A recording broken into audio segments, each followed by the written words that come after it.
Um, how am I making a measurable difference in the lives of my students? For me, I can see the changes in them as they come in as freshmen, and the longer they stay in the group, how they develop as musicians and performers, and as people.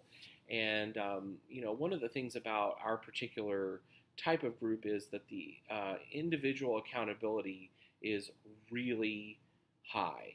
And I think the kids that come in when they're new to the organization, that takes them a little bit by surprise because, a lot of those students have been in show choirs where, some of them, not all, but some of them have worked on that same 25-minute set of music for since August, and then they're out competing with it in the winter and early spring, and so they've had hours and hours and hours of time to prepare and perfect. And with us, at the end of our year, we do a big show, and it's basically 5 or 6 of those 25-minute sets of music all chained together. And so, they have to produce at a much quicker rate.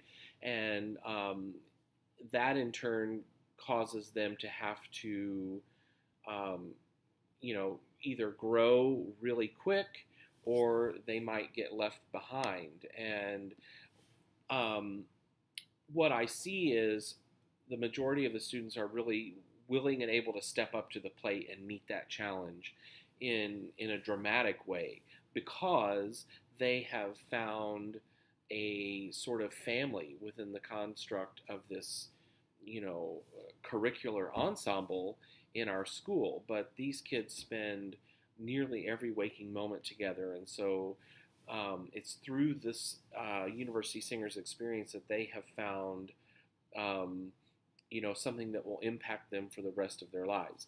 They are experiencing opportunities to perform, to travel around the world, and take our what we call our unique brand of entertainment, up and down the heartland of America, as well as to other countries and other cultures.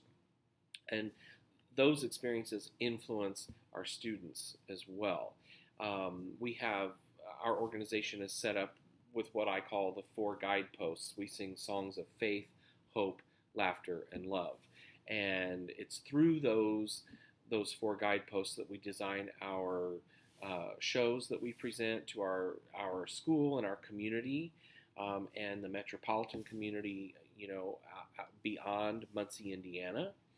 And I think my students learn a lot about how to take those pieces of music that we learn and how to transfer them into things that are living, breathing entities that they present to our audiences, and they in turn are able to make a measurable difference in other people's lives through our performance. How am I making an impact on my school and my surrounding community?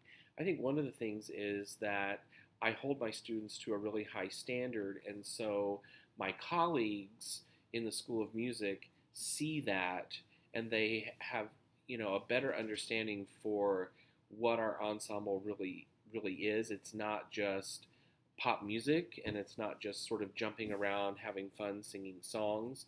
They see how the students are involved in other aspects of the ensemble, and so they see that they have opportunities for experience and growth, and they in the 10 years going into my 11th year that I've been at this institution, I have seen a dramatic change in the way the faculty view those students who are involved in this ensemble, and how they are able to support um, them, because we share a lot of those students, and so they feel like what we do is important, which I think is great.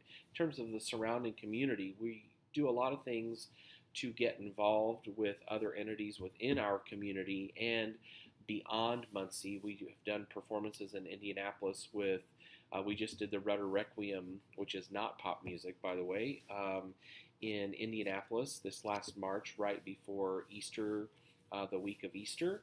And that was significantly a different experience for my students in that they were collaborating with an ensemble a church choir ensemble with populated by mostly older singers, and we had our 22 singers, and we put together an orchestra, which was something that some of them had never done before. Um, we collaborate with other ensembles in our community. Coming up this year, we're working with the Little Red Door, and which is a cancer survival organization out of Indianapolis, and one of the entities involved with that group that are in Muncie. There's a choir of cancer survivors, and we're going to be doing a performance with them to raise money for cancer research and things like that. We do all kinds of things like that throughout the course of our year. Every year, we find things that we feel like can help and make an impact not only on us but on other people. In terms of what I feel like my significant and lasting contribution to the field of music is, I have a book that I've written that is really something that for me is the a book about all of the things that I wish I would have known about when I became a first year teacher and faced with having to produce two competing show choirs that had quite a reputation for being quite good. And the learning curve was quite challenging my first year or two, and I spent a lot of time reflecting on what I needed to be doing as a teacher to help these students be successful. And I learned a lot. I learned a lot about what I didn't know.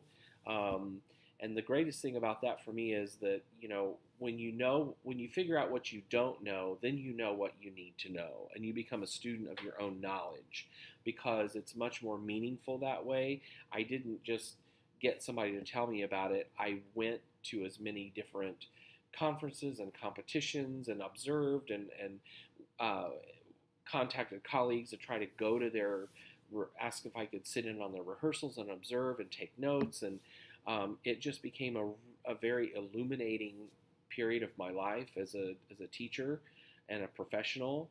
And it was inspiring to me. And I thought, if there's something that I could do to help someone brand new into the profession that's maybe never had to do popular music and have the responsibility of having a show choir that is competitive, then if I can help some new teachers out there that in any way, that I think that would be great. It was something I wish I would have had when I first started.